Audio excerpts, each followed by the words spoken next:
Vitezovi, moji oficiri, predajem vam uzdanicu moju, uzdanicu hrabru srpsku vojsku. Predajem je, ali da je čuvate po zenicu svojih očiju.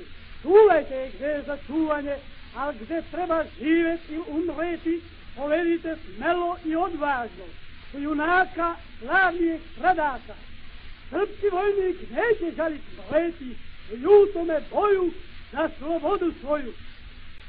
Oficiri, djeco moja draga, u običnom svakome redovu ne gledajte sebi počinjena, nego druga i brata rođena.